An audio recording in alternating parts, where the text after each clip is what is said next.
পাঠ কৰিবলৈ লৈছোঁ সহযোগিতামূলক ধাৰাবাহিক উপন্যাস ৰজা ৰাণী আৰু এটা কাহিনীৰ খণ্ড নং 5। বিধিৰ বিধান বুলিও কথা এটি আছে।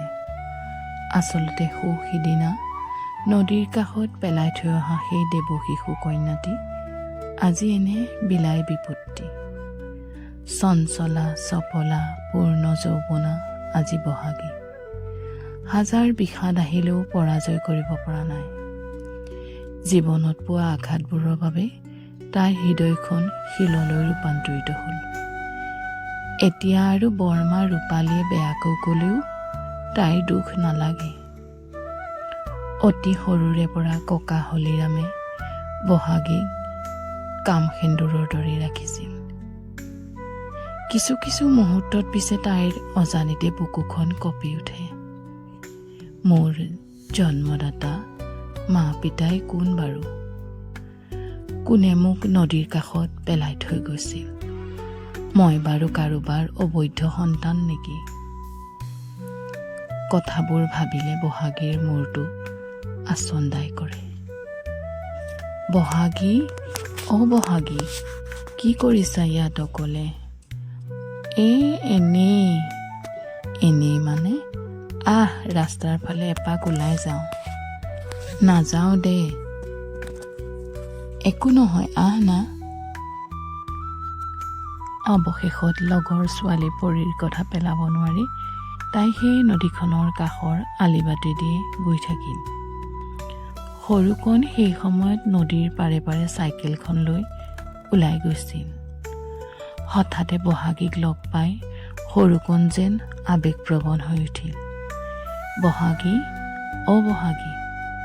বহাগীয়ে মূৰটো আনফালে ঘূৰাই দিয়ে। মোক বেয়া পাইছা বহাগী? মায়ে তোমাৰ ওপৰত কৰা ব্যৱহাৰত মই দুখিত। মোক ক্ষমা কৰা বহাগী। অলপ ৰোৱাচোন, মই তোমাক বহুত কথা ক'ব লগা আছে। পৰীয়ে ফুচফুচাই ক'লে, কিবা এটা কৈ দে অ বহাগী। এনেকৈয়ে আহি থাকোঁতে সিহঁতি দুজনী সেই ৰাস্তাইদি পুনৰ ঘৰৰ পাছফালে ওলালহি।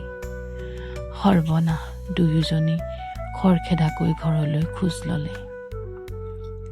নিশা ভাত পানী খাই বহাগী বিচনাত বাগৰ দিলে। কথাবোৰ পাণ জুকিওৱাৰ দৰে জুকিয়াই চালে তাই।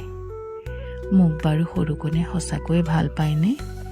কি বিশ্বাস আছে? ধনী আৰু পঢ়া লিখা ল'ৰা। বৰ্তমান পঢ়ি শুনি বৰ মানুহ হৈ পিতৃ মাতৃক ভৰণ পোষণ কৰা, ভয়ত বৃদ্ধাশ্ৰমত থৈ অহা সমাজত অনেক উদাহৰণ আছে। বৰষুণ শেষ হ'লে ছাতিটো বোজা হৈ পৰাৰ দৰে কামত মানুহৰ প্ৰয়োজন হ'লে ঠিক তেনেকৈ অপ্ৰয়োজনীয় হৈ পৰে।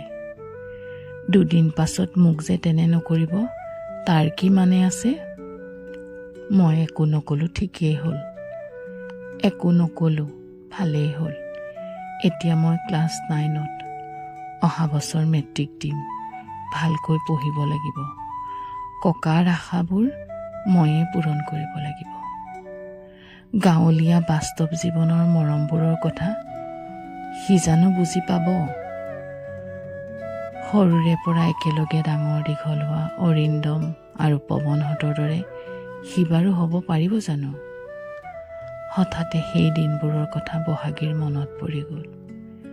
পৱন আৰু তাই প্ৰথম শ্ৰেণীৰ পৰা একেলগে পঢ়িছিলে। অৰিন্দম অৱশ্যে তেতিয়া এবছৰ আগত, মানে 2য় শ্ৰেণীত। স্কুল ছুটিৰ পাছত সকলোৱে খেলাত ব্যস্ত আছিল। চুম্পী, পম্পী, ৰেখা, জয়ন্ত, পৱন আৰু অৰিন্দম। খেলাৰ মাজতে বহাগীয়ে ক'লে, ঐ আই লাভ ইউ মানে কি কচোন? কিনো তাৰ মানে? পৱনে ক'লে।